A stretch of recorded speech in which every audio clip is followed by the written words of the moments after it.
Pero gabi-gabi, iyan ang iniiyak mong mag-isa. Nasa sulok ka ng kwarto mo, nag-iisip. Tahimik ka lang, walang reklamo. Gumigising ng maaga, natutulog pagpagod. Ikaw yung pinakaunang gumigising sa umaga. At ikaw rin yung pinakahuling natutulog sa gabi.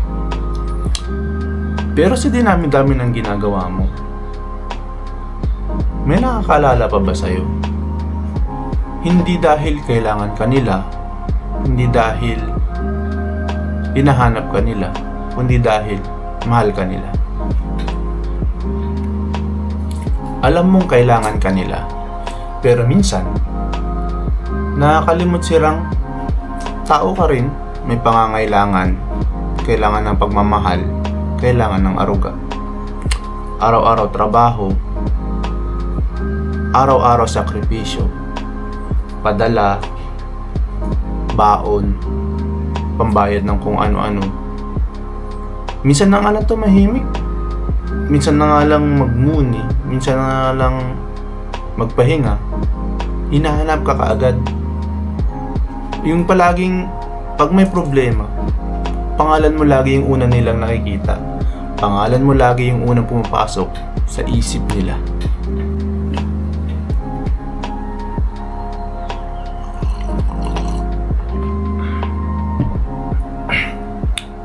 Ito pa yung sugat o sakit na hindi nila nakikita. Hindi ka naman nagpaparamdam. Hindi mo pinapakita sa kanila kung gaano ka nahihirapan o kung gaano mo na gustong sumuko. O kung gusto mo lang magpahinga, hindi mo pinapakita o pinaparinig, pinaparamdam sa kanila. Hindi ka naman umiiyak sa harap nila pag nasa oras ka na ng pangangailangan, o kung ikaw na mismo yung may pangangailangan, o kung ikaw na mismo yung may problema. Pero gabi-gabi, iyan ang iniiyak mong mag-isa. Nasa sulok ka ng kwarto mo, nag-iisip ng kung paano susolusyonan yung mga problema na binabato nila sa'yo. Ang bigat ng katahimikan sa isang breadwinner, yung mag-isa ka na lang mag-iisip, kaya mo pa ba? Hanggang kailan? Ito paano yung hindi nila nakikitang isa. Minsan gusto mo magpahinga, pero nasa isip mo, paano sila?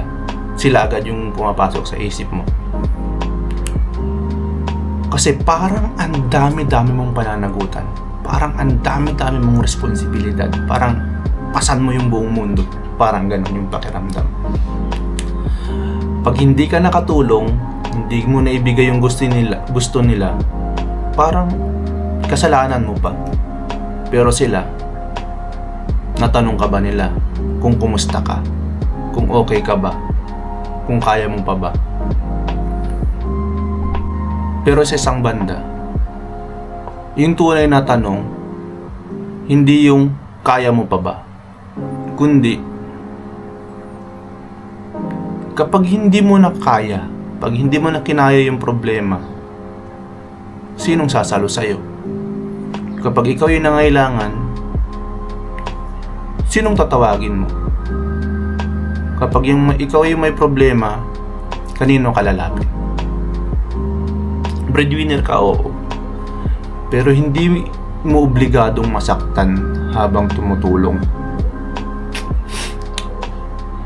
Sa susunod na magsasakripisyo ka, siguraduhin mong kasama rin yung sarili mo sa tutulungan mo. Pagod na. If you're a breadwinner who feels invisible, this is for you.